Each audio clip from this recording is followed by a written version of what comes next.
Antes de continuar con el siguiente tema, mis hermanos, quiero que retomemos lo de la autoridad de las escrituras. Habíamos visto algo acerca de la autoridad de las escrituras y lo que esto implica, lo que significa. Palabras sencillas. La autoridad de las escrituras implica que ya que la palabra de Dios viene de Dios, obedecerla es sinónimo de obedecer a Dios, pero de igual manera, el desobedecer la Biblia es desobedecer a Dios. Tiene esa misma relación y tiene implicaciones en toda la vida de todos los seres humanos. Ese es un punto que también quiero que tengamos bien en mente. La Biblia no nada más es autoridad para el que cree en ella, sino también para el que no cree en ella. Y este es uno de los grandes motivos por los cuales los cristianos insistimos en predicarla a aquellos que no la conocen. Esto es con lo que acabamos la clase pasada. La Biblia gobierna todas las facetas de la vida y todo ser humano es responsable de creerla y obedecerla. Dios es amor, salvador y misericordioso, que son como las cosas bonitas, vamos a usar este término, las cosas buenas que nos encantan escuchar de Dios. Pero la misma Biblia también nos habla que Dios es creador, por lo tanto dueño de nosotros y Señor. Entonces, todos los seres humanos están bajo esa autoridad. Otra conclusión del tema de la autoridad de las escrituras y las implicaciones en nuestra vida, mis hermanos, es que el creyente es el único capacitado para entender la palabra de Dios. Hay aspectos históricos, literarios, gramaticales que un inconverso puede entender de la palabra de Dios, pero solamente aquel que tiene el Espíritu Santo, y la única forma en la que podemos tener el Espíritu Santo es a través de Jesucristo, a través de la salvación. Solo aquel es el que puede interpretar correctamente la escritura.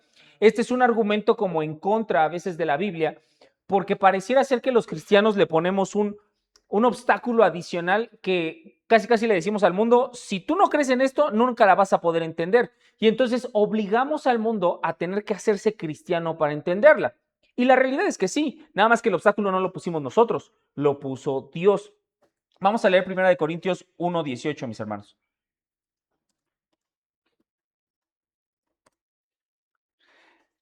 Dice 1 Corintios 1:18, habla específicamente del Evangelio, pero en realidad puede aplicar realmente a toda la palabra de Dios. Dice, porque la palabra de la cruz es necedad para los que se pierden, pero para nosotros los salvos es poder de Dios. Entonces, solamente el creyente con el Espíritu Santo tiene la capacidad de entender la palabra de Dios. Una de las cosas en las que constantemente tienes que verte, inspeccionarte a ti mismo con respecto a tu fe, es la capacidad que tienes de entender la Biblia. No digo que sea fácil, es un proceso en el cual nosotros le estudiamos, pero si constantemente te estás viendo que no entiendes la revelación escrita, ahí hay una alarma que atender. No me voy a atrever a decir que no quiere decir que no seas salvo, solamente que el Espíritu Santo, que fue el que inspiró la palabra de Dios, es el que sigue haciéndola entendible hoy en día para el pueblo de Dios. Tenemos también otro deber con esto. No nada más estamos capacitados para entenderla, estamos capacitados para escudriñarla y vivirla para toda la eternidad. Dice Romanos 12:2. Dice, y no se adapten a este mundo, sino transfórmense mediante la renovación de su mente para que verifiquen cuál es la voluntad de Dios, lo que es bueno y aceptable y perfecto. ¿Cómo sabemos esa voluntad de Dios? A través de lo que está escrito. No podemos salir de las escrituras y querer saber la voluntad de Dios. Entonces, el Espíritu Santo en el creyente lo capacita para entenderla, para escudriñarla, y escudriñarla me refiero no nada más a saber el orden de los 66 libros y dónde está cada versículo, sino memorizarla y utilizarla como un filtro en nuestra mente y en nuestro corazón. Y obviamente nosotros la vamos a vivir y el cristiano se caracteriza por vivir Biblia. Deberíamos de llegar a tal dominio de la escritura y me gusta la frase que utilizaban los puritanos, que si alguien nos cortara, sangraríamos Biblia. Así es como debemos estar impregnados de la escritura. Y es que, mis hermanos, como último punto antes de pasar al siguiente tema de las escrituras, la palabra es el filtro por el cual deben pasar todas nuestras acciones, decisiones e ideas. Y alguien ayúdeme leyendo 2 Corintios 10, 4 y 5. 2 Corintios 10, versículos 4 y 5. Porque las armas de nuestra contienda no son carnales, sino poderosas en Dios para la destrucción de fortalezas, destruyendo especulaciones y todo razonamiento altivo que se levanta contra el conocimiento de Dios y poniendo todo pensamiento en cautiverio a la obediencia de Cristo. Así es, y cautiverio es cautiverio, no, no le preguntas a un prisionero si quiere irse a la cárcel, es llevar, someter todo nuestro ser, nuestra mente, nuestro corazón a la palabra. Y es que es impresionante, mis hermanos, porque cuando escuchamos una predicación, leemos la Biblia o venimos un domingo a la iglesia, podría parecer que eso es muy sencillo y eso es lo que estamos haciendo. Pero es impresionante, mis hermanos, cómo aún los que creemos en la Escritura y los que buscamos vivir a ella, salimos y pasamos muchas cosas de nuestra vida por cualquier cosa menos la Biblia. Nuestras emociones, nuestros deseos, nuestra propia concupiscencia, la forma en la que vivimos el día a día parece ser filtrada por cualquier cosa menos la Escritura. Y hay muchísimos ejemplos de esto. Una de las cosas a veces muy difíciles de la consejería, mis hermanos, es, vamos a llamarlo así, la consejería ideal es la consejería preventiva, vamos a llamarlo así, en la cual no ha sucedido todavía ninguna catástrofe, nada malo, y a través de la Escritura vemos cómo ir moldeando una vida aceptable y pura ante Dios. Pero son muy pocas las consejerías que son de esa manera. La mayoría de las consejerías son consejerías correctivas, consejerías en las cuales ya el aconsejado hizo lo que quiso con su vida a través del pecado. Y es que es impresionante, mis hermanos, cómo uno escucha vidas, tanto en lo individual como historias que ocurren dentro de las iglesias con congregaciones completas, de cómo el pecado pulula en cada aspecto de la vida del ser humano. Y la pregunta que se viene uno a la mente cuando escucha ese tipo de historias, de que se roban, murmuraciones, mentiras, traiciones, la pregunta es, ¿dónde está Cristo en esto?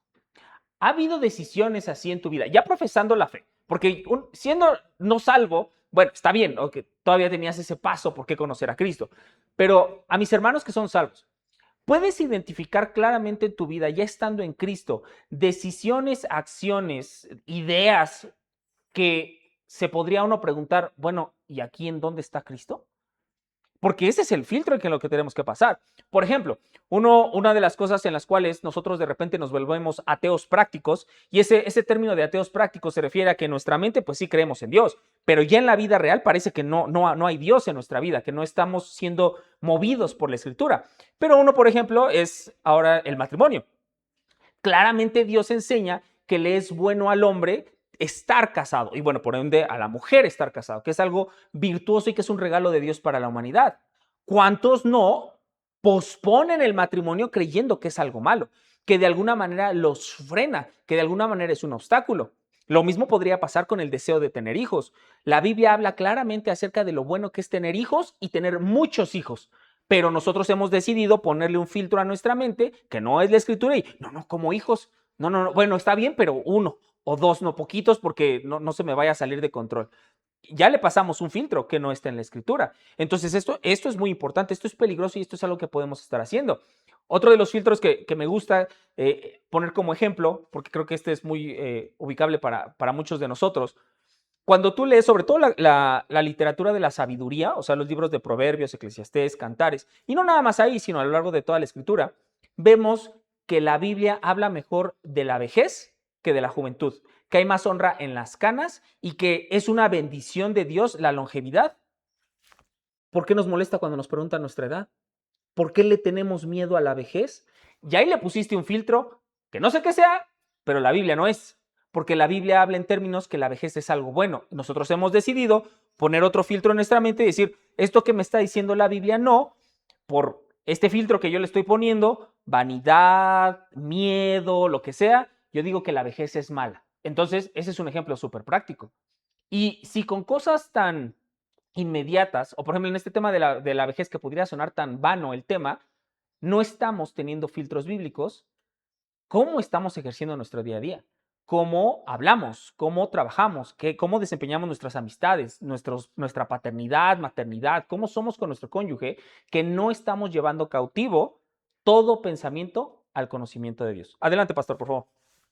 Fíjense, esto es una parte vital del cristiano, hermanos. Mientras nuestras vidas antes de Cristo fueran llenas de mentira, el Señor tiene misericordia de nosotros, nos trae a su redil Y entonces empieza un nuevo nacimiento y empezamos a crecer. Empezamos a cambiar la mentira por la verdad de la palabra de Dios. Este proceso del filtro de la Biblia en nuestras decisiones es un proceso en ese crecimiento. En la medida en que tú y yo somos saturados de la palabra de Dios, empezamos a dejar de lado que instintivamente, cuando tomamos una decisión, lo primero que nos viene es lo que hemos aprendido todos los años, lo que mamá y papá nos enseñó, lo que la sociedad nos ha enseñado. Ese es el primer elemento, si lo viéramos en una pirámide, ese es el primer elemento que tomamos como base para tomar una decisión. Luego, lo que mamá y papá nos enseñaron, lo que la sociedad nos enseñó, lo que la escuela nos enseñó, y al final, y eso si nos alcanza el tiempo, decimos, ¿y qué dice la Biblia al respecto? Y normalmente, como ya no llegamos hasta ahí, seguramente la decisión que tomemos, como está fuera de la palabra de Dios, puede ser que tenga una repercusión negativa en nuestra vida. Y en ese proceso de crecimiento, cuando estamos saturados de la palabra de Dios, empezamos a subir de nivel a la Biblia y lleguemos ya con un crecimiento de la palabra de Dios, conociendo la palabra de Dios, a que ya no instintivamente, sino de una manera consciente, nuestro primer filtro para hablar, pensar o decir en el matrimonio, en la casa, en donde sea, sea la palabra de Dios. Pero si no la conocemos, pues va a estar complicado, ¿no? Es correcto. Hermano que eres creyente, piensa en el problema que quieras que tengas ahorita en este momento o que has tenido en tu vida. Si quieres, podríamos detallarlo de mil maneras, pero si lo ponemos en una sola oración, la solución a tu problema es muy sencilla. Te hace falta más Biblia. El que quieras.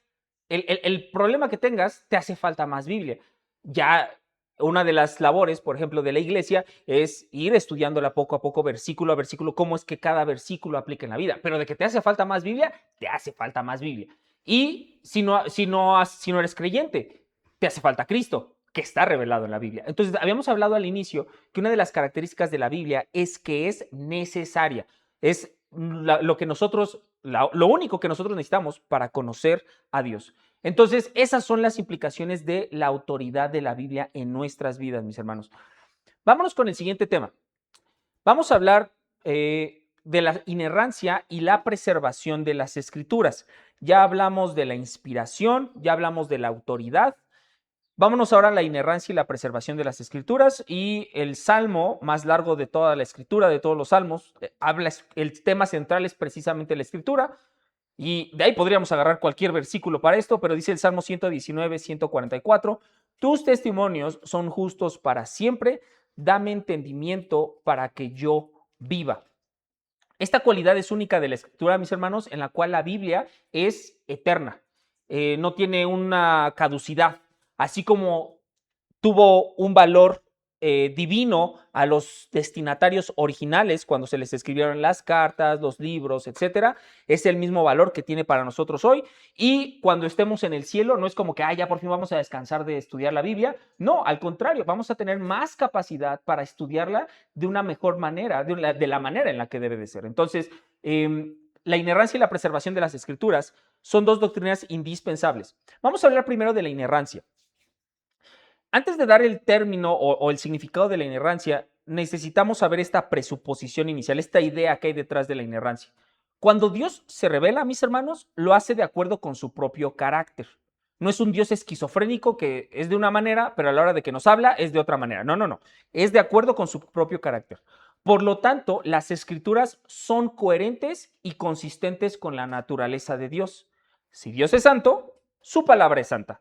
Si Dios no miente ni cambia, tampoco lo hace la Escritura. Que este es, por ejemplo, uno de los graves errores de quienes hablan actualmente de que Dios se sigue comunicando de alguna manera fuera de la Escritura. Porque en muchas ocasiones estas revelaciones, en la manera en la que ellos consideren que es fuera de la Biblia, hay veces que se contradice en la Escritura. Entonces, por ejemplo, si yo te dijera en este momento que tuve un sueño y que Dios me dijo que abandonara a mi familia, ahí ya no hay una coherencia, porque entonces Dios, que en su palabra manifiesta la obligación del hombre de ser fiel a su familia y de ser líder de su hogar, se contradice a sí mismo en este supuesto sueño en el que ahora me está diciendo abandona a tu familia. Entonces, Dios es siempre coherente con su carácter. Entonces, hablando específicamente de la escritura va a emanar el carácter de Dios. Tiene esas mismas características porque vienen del autor divino.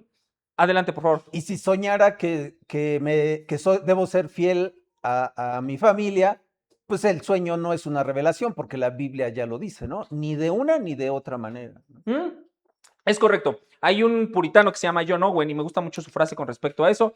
Él decía que si la revelación fuera de la Biblia es de acuerdo a la palabra, no es necesaria. Y si va en contra de la palabra, entonces no es verdadera. Entonces, en cualquiera de los ámbitos, no tiene un lugar una revelación adicional a la escritura porque Dios ya nos la dio completa. La Biblia, mis hermanos, describe a Dios como inmutable y como verdadero. Alguien, mis hermanos, por favor, ayúdeme con Números 23:19. Alguien más con Tito 1:2 y alguien más con Hebreos 6:18. Quien tenga Números 23:19 lo puede leer. Dios no es hombre para que mienta, ni hijo de hombre para que se arrepienta. Lo ha dicho y él no lo hará. Ha hablado y no lo cumplirá. Está en él. Excelente, muchas gracias. Tito 1:2. Con la esperanza de vida eterna, la cual Dios, que no miente, prometió desde los tiempos eternos. Excelente. Hebreos 6:18. A fin de que por dos cosas inmutables en las cuales es imposible que Dios mienta, los que hemos buscado refugio seamos grandemente animados para asirnos de la esperanza puesta delante de nosotros. Excelente. Entonces, si Dios dice que somos salvos solamente por la fe en Jesucristo, no debemos tener ningún miedo a que nos muramos y que cuando estemos delante de Él diga Dios, no, ¿sabes qué? Que cambié de opinión. Ahora vas a ser salvo de otra manera y como nada más pusiste tu fe en Jesucristo, ya esa manera ya no cuenta. No, porque es inmutable y es verdadero. Con Él tenemos la seguridad que al no cambiar, en armonía con el resto de sus atributos, va a hacer su voluntad de acuerdo a lo que está escrito. Aunque sí, Dios es mucho más grande de lo que está en la escritura, no podemos contener a Dios en las páginas de la escritura. Eso que está en la Biblia es suficiente para que nosotros seamos que Dios es fidedigno. Ahora sí que las cosas secretas que habla de la Biblia de Dios, pues sí, a lo mejor son inentendibles para nosotros, pero nunca van a ser contrarias a lo que ya está revelado en la escritura. Nunca debemos tener miedo con que Dios nos salga con otra cosa que no está diferente a lo que reveló. Entonces, esta es una muy, muy grande confianza, porque pensemos en nosotros los seres humanos, mis hermanos. Nosotros, además de que somos cambiables, estoy seguro que tú eres diferente a como eras hace apenas 1 o 2 años, y también nuestro propio cuerpo va cambiando, nuestras capacidades. No somos todopoderosos. Aun si yo fuera el ser humano más confiable del mundo, por el hecho que no soy todopoderoso, no soy confiable. Podré tener muchos deseos, muchas ganas de mantener mi palabra, pero por ejemplo, si mi hija me pide que le traiga la luna y yo le prometo que le voy a traer la luna, a lo mejor sí tengo mucho el deseo de traerle la luna, pero ¿qué crees? No tengo la capacidad. Entonces no soy confiable como Dios. No nada más por el corazón, porque los humanos quebrantamos nuestras promesas, sino también por las capacidades. Dios no tiene ese límite.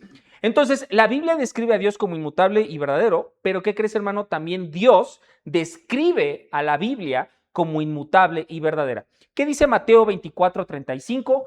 Alguien más ayúdeme con Juan 17:17 y alguien ayúdeme con 2 de Samuel 7:28. Quien tenga Mateo 24:35 lo puede leer. El cielo y la tierra pasarán, pero mis palabras no pasarán. Amén. Juan 17:17. Por favor, hermana. Santifícalos en la verdad, tu palabra es verdad. Excelente. Y 2 de Samuel 7:28. Ahora pues, oh Señor Dios, tú eres Dios, tus palabras son verdad y tú has prometido que esté bien a tu siervo. Excelente. Entonces, Dios es inmutable y verdadero. La Biblia es inmutable y verdadera. Después de esto, sería intencionalmente arrogante y blasfemo ver la Biblia y decir, no, esto no es verdad, esto tiene un error. Y ahora sí vamos a saltar con la definición de la inerrancia, mis hermanos. La inerrancia de las Escrituras se refiere al hecho que no hay error en ninguna porción de los autógrafos. Los autógrafos son los originales y que no afirman nada que sea falso o contrario a los hechos. O sea, la Biblia no dice mentiras, no te lleva, no te conduce al error. Y más adelante, no lo vamos a tocar ahorita, pero más adelante en otra clase, vamos a ver por qué nos referimos a los autógrafos, o sea, solamente a los originales. La inerrancia de las escrituras aplica a cada palabra, párrafo o idea, abarcando doctrinas, verdades espirituales, narrativa histórica, descripción de la naturaleza. No nada más es inerrante la Biblia, mis hermanos, cuando trata de cosas espirituales o cuando trata del Evangelio o de Cristo. A una información geográfica, histórica, cuando describe cosas de la naturaleza, son verdaderas y no lleva al error. Hemos separado, mis hermanos, el entendimiento aún del mundo, creyendo que la Biblia solamente gobierna el apartado espiritual y que la ciencia gobierna el apartado natural. No, el principal error de la ciencia moderna como la conocemos el día de hoy es que se cree una máxima autoridad sin serlo. No le es dado a la ciencia ser la máxima autoridad. ¿A quién sí le es dado la máxima autoridad? Dios y su palabra. Por lo tanto, un correcto ejercicio aún de la ciencia tiene que estar, así como todas las disciplinas, así como el arte, como los lenguajes, como la belleza, todo tiene que estar sujeto, subordinado a la palabra de Dios. En el momento en el que quitas algo de esa autoridad que tiene la escritura, seguramente vas a llegar a conclusiones falsas o erróneas. La Biblia, mis hermanos, sigue siendo inerrante aun cuando utiliza lenguaje corriente. ¿Qué dice Job 26:7, mis hermanos? Y alguien más, ayúdeme con Primero de Crónicas 5:21.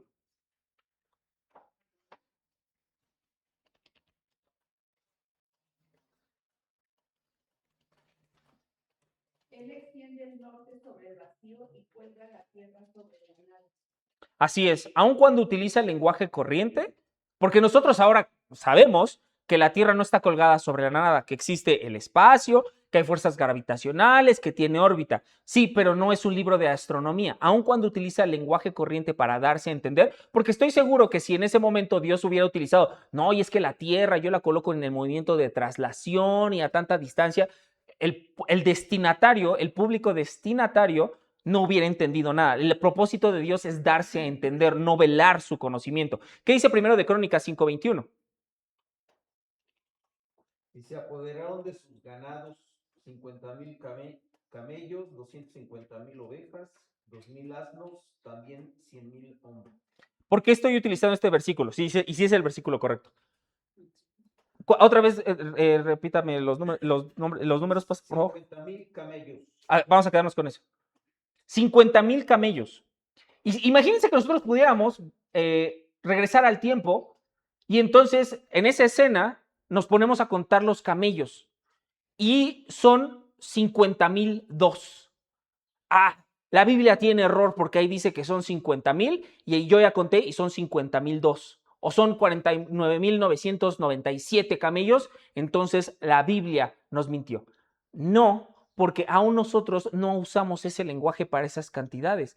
Si la Biblia dice que son 50,000 camellos y en realidad eran 50,002 camellos, es correcto porque es lenguaje corriente. Nosotros no utilizamos esa medida. Aun cuando hablamos de multitudes, no nos referimos exactamente a cada número. Y es que ese es uno de los grandes problemas cuando se le critica a la Biblia en cómo habla, sobre todo en números, en cantidades o en situaciones geográficas o históricas.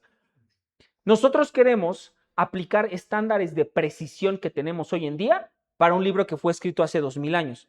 A Dios le interesaba revelar su voluntad de una manera correcta, pero definitivamente recuerda que uno de los pasos que tenemos que hacer para estudiar y entender la escritura es saber que fue escrita a un público específico, en una época específica en la cual esos estándares de precisión que tenemos hoy en día no existían. Entonces, aún es inerrante cuando utiliza ese tipo de lenguaje. Mis hermanos, la Biblia sigue siendo inerrante aun cuando hace referencias o citas libres. Y aquí vamos a comparar dos pasajes. Alguien ayúdeme con Mateo 4, 14 al 16 y alguien ayúdeme con Isaías 9, del 1 al 2.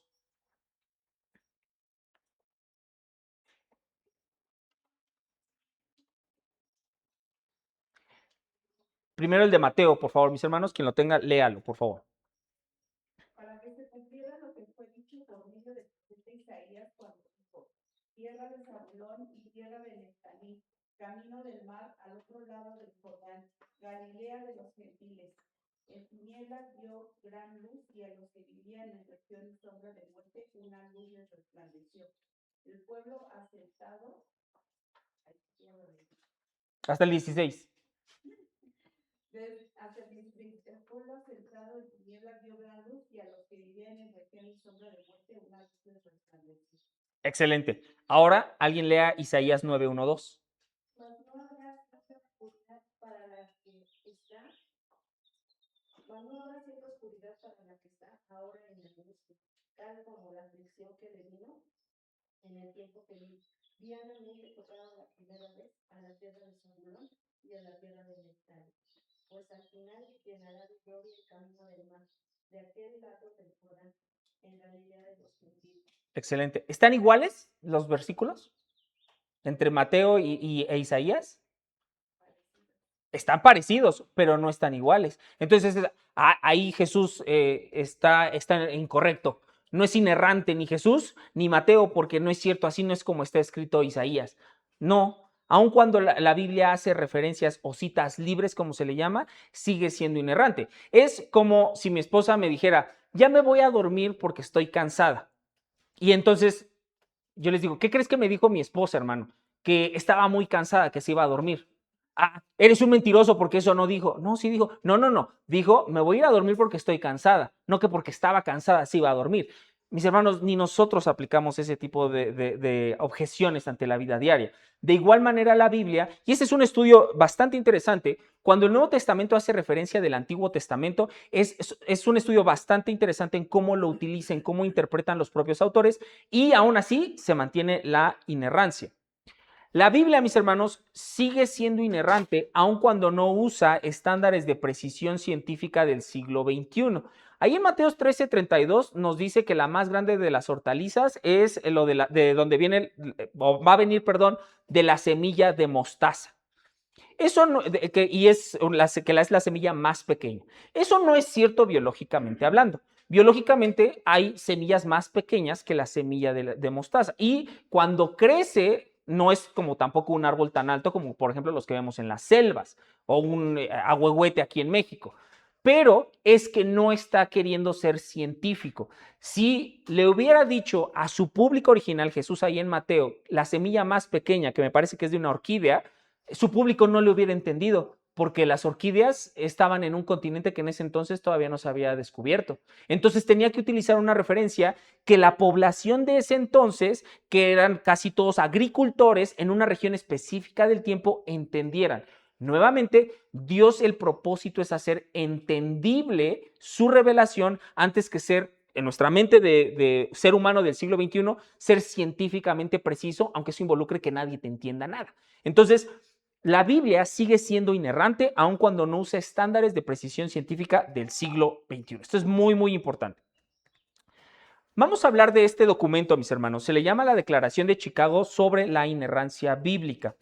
Y aquí sí, las diapositivas están cargadas de texto, pero son importantes porque es uno de los documentos en los cuales yo no lo voy a poder hacer de mejor manera. Se nos especifica qué es lo que debemos entender en base a la Biblia, qué es la inerrancia bíblica y las implicaciones que tiene. ¿Qué es la Declaración de Chicago? Les voy a dar un poquito de contexto de la Declaración de Chicago. Esta se originó en los años 70.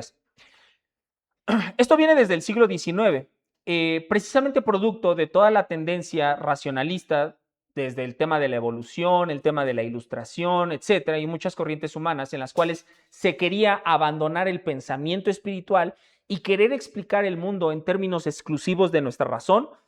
Hubo muchas respuestas. Una de esas es precisamente el liberalismo teológico. ¿Qué es esto? Querer ser cristiano sin la Biblia. Muchos querían eso, muchos querían desprenderse de la rigidez, entre comillas, que tenía la Biblia, de lo sobrenatural de la Biblia, pero podemos ser cristianos todavía sin la Escritura. Esto obviamente no es cierto.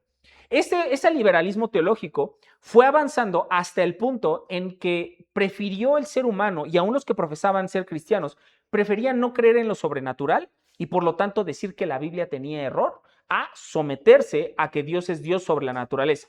Y entonces, obviamente los cristianos de ese tiempo dijeron, esto es peligrosísimo. La Biblia sigue siendo cierta, sigue siendo correcta, no nada más en lo espiritual o en nuestra relación con Dios, en todo. Y es por eso que en Chicago, en los 70s, se unen varios pastores, en ese entonces incluyendo a R.C. Sproul, para dictar o reunirse y redactar de una manera clara y entendible lo que la misma Biblia habla acerca de la inerrancia y es a qué es a lo que se refiere. Entonces, con esto en mente, mis hermanos, dice así, y así empieza la Declaración de Chicago. La siguiente declaración afirma esta inerrancia de la Escritura con nueva luz, poniendo en claro cómo la entendemos y advirtiendo sobre su negación. Estamos convencidos de que negarla significa dejar de lado el testimonio de Jesucristo y del Espíritu Santo y rehusar aquella sumisión a las aseveraciones de la palabra de Dios mismo que es distintiva de la verdadera fe cristiana. Ahí pausa. Tú podrás encontrarte a alguien que se diga ser cristiano, pero en el momento en que esa persona que se diga ser cristiano no cree que la Biblia es la palabra de Dios y que toda ella es inerrante, se podrá llamar cristiano, pero no lo es. Ese es un distintivo radical que nos separa de los cristianos de los no cristianos. No es un negociable. No somos rígidos en este aspecto, somos ultra rígidos en este aspecto. Entonces, en cuanto tú dejes de aseverar que la palabra de Dios es inerrante, ya no sé qué seas, pero ya no eres parte de la fe cristiana. Seguimos. Consideramos que es nuestro deber oportuno hacer esta declaración en vista del actual abandono de la verdad de la inerrancia entre nuestros hermanos cristianos y de los malentendidos sobre esta doctrina en el mundo en general. Y ahorita vamos a ver algunos de los malentendidos que van a atacar.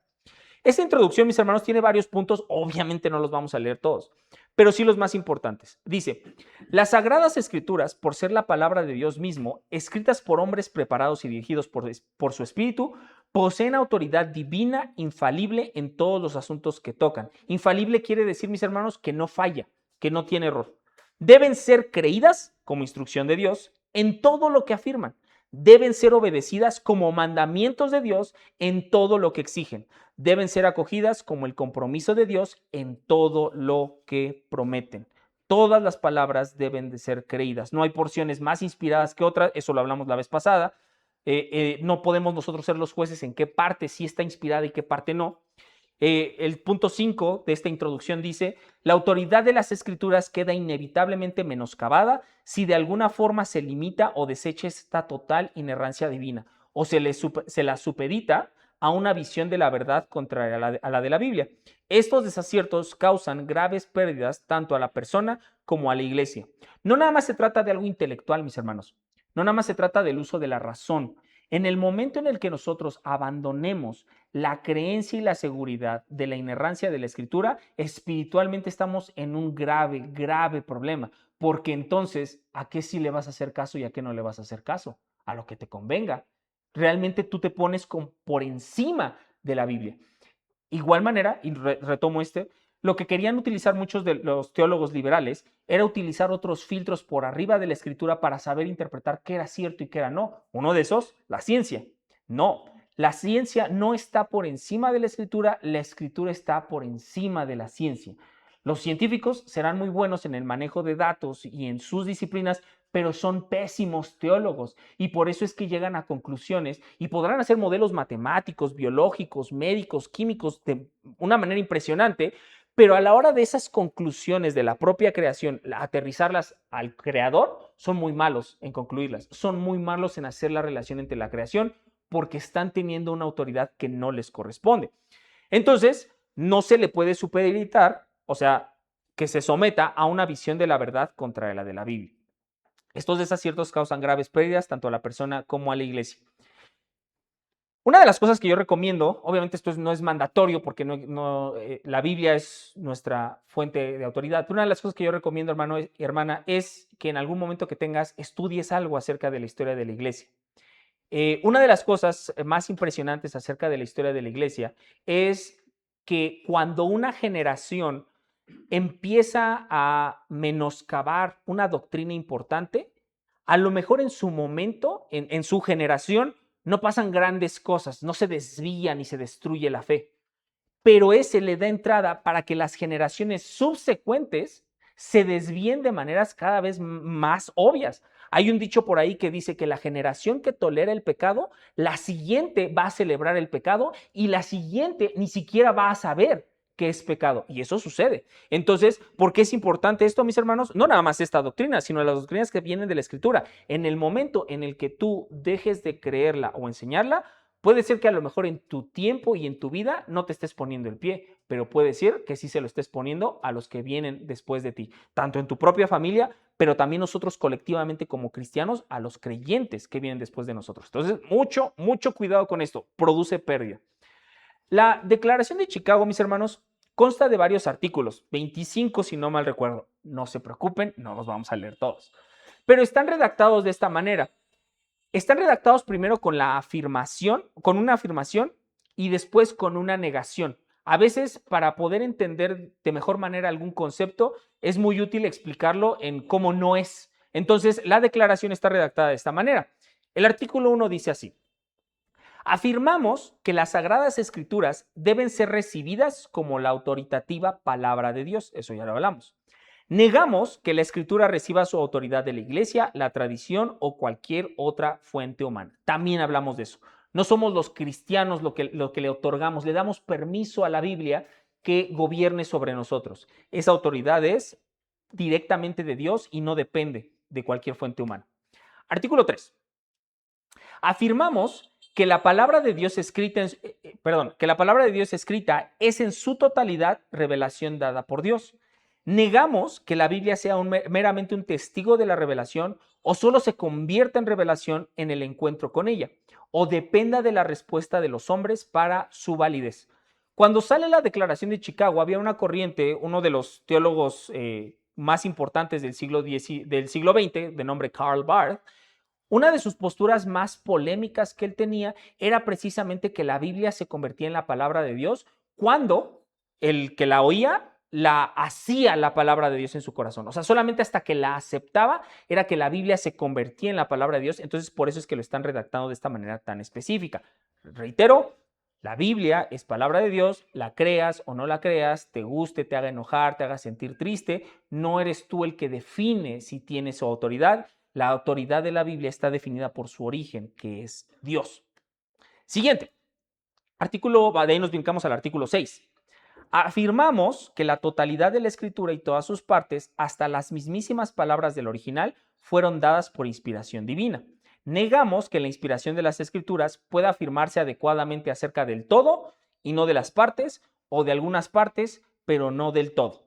O sea, cuando hablamos de la inerrancia, decimos que toda la Biblia es, pero también, no nada más en general, sino cuando te pones a examinarla, cada palabra, cada oración, cada idea en el original es inerrante, no nada más de manera general.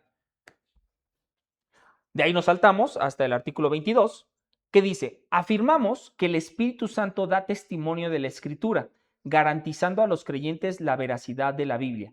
Negamos que este testimonio del Espíritu Santo actúe con independencia o en contra de la Escritura. A los escépticos, mis hermanos, nosotros podemos llevarlos en temas históricos, lógicos, racionales, en cómo la Biblia es inerrante. Y podemos llevarlos, en cierta manera, a través de ese camino. Pero hay un punto en que ese camino va a tener un obstáculo y no lo van a poder pasar y nosotros no los podemos hacer pasar, que es que el propio Espíritu Santo que mora en ti te va a dar la seguridad de que la Biblia es real. Eso no lo podemos hacer en el inconverso. Ese es el paso que precisamente hace que haya tantos argumentos en contra de la Biblia, porque si no está el Espíritu Santo, el cual individual, pero colectivamente nos dice, esto es la palabra de Dios, no puedes llegar a esa conclusión. Y en el momento en el que la llegues, y si eres que eras inconverso, es porque seguramente está ocurriendo tu conversión en ese momento. Entonces, este testimonio que el Espíritu nos da de que la Biblia es verdad, como te decía, nunca va a ser independiente o contrario a la Escritura. El ejemplo, si Dios me da directrices específicas acerca de qué hacer con mi familia, no va a llegar una visión, un sueño, una sensación, un calorcito que me diga que haga algo contrario a la Escritura y que yo pueda decir que viene de Dios. El tema, por ejemplo, de las iglesias es así.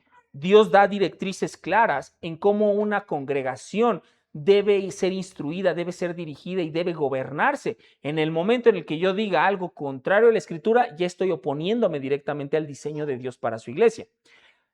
Ahí ponen ellos una nota en este artículo. Dice, debemos insistir en que Dios no nos exige que creamos u obedezcamos directivas que provengan de otras revelaciones que la Biblia no confirma. La Biblia contiene todas las instrucciones de Dios que necesitamos para confiar en Él y obedecerlo perfectamente. Entonces, cuando tú analices una falsa religión, específicamente una secta, aquellas que de repente se hacen llamar cristianos, te vas a dar cuenta que en algún momento de su historia existe otra revelación adicional que tiene igual validez. Los mormones tienen el libro del Mormón, los testigos de Jehová tienen a la atalaya, la torre de vigía, los adventistas del séptimo día tienen a la profetisa Elena White, y te vas a dar cuenta que cuando existe una revelación adicional dices, ok, esto es una secta, y esa es otra separación entre un cristiano o un no cristiano. Sí, nosotros, por ejemplo, podemos decir que nuestros hermanos presbiterianos, que ellos bautizan niños, entre otras cosas, ellos sí son nuestros hermanos en Cristo porque ellos también creen en la inerrancia de la Escritura. Muchos de nuestros hermanos pentecosteses profesan los fundamentos de la fe y sí también son nuestros hermanos en Cristo, aunque no estemos de acuerdo en otros puntos secundarios de doctrina. Pero los mormones no son cristianos. Van a sonar cristianos, van a llegar a tu puerta junto con los testigos de Jehová, van a escucharse, van a verse cristianos. Hermano, hermana, no lo son, aunque parezcan. Por muchas razones, esta es una de las más importantes, que ellos no declaran la inerrancia y autoridad de las Escrituras. ¿Dudas, mis hermanos? ¿Preguntas? Entonces, cuando la Biblia dice algo que debes corregir, lo debes de corregir porque no tiene error. Si dice una forma en la que tú debes llevar a cabo tu vida, la debes de seguir porque además de que tiene la autoridad, es una autoridad verdadera y tú estás bien, tú estás mal, la Escritura está bien. Dios es grande, tú pequeño. Entonces, eso es lo que debemos llevarnos en conclusión acerca de la autoridad, pero que esa autoridad no es una autoridad mentirosa o que te lleva al error, sino que es una autoridad que siempre te lleva a la certidumbre de que cuando nosotros vemos lo que está en la Escritura, viene directamente de Dios y no de ningún otro lugar. Vamos a orar, mis hermanos. Señor Padre bendito, muchas gracias por este tiempo. Permítenos ahora continuar con nuestro servicio, convivir los unos con los otros. Nosotros nos gozamos que podemos, en un mundo en el que todos mienten, en el que hay tantas incertidumbres, tenemos de una manera firme y gloriosa tu palabra, que siempre nos lleva a ti, nos abre tu mente para nosotros conocer las cosas que demandas, que pides de nosotros, pero también las promesas y las bendiciones que das de una manera misericordiosa y con mucha gracia. Permite que esto en nuestra mente esté reposando continuamente y que tu Biblia permee hasta lo más profundo de nuestro ser. Es con este corazón y esta actitud y esta mente que nosotros te lo pedimos y te lo agradecemos. En el nombre de tu Hijo amado Jesús. Amén.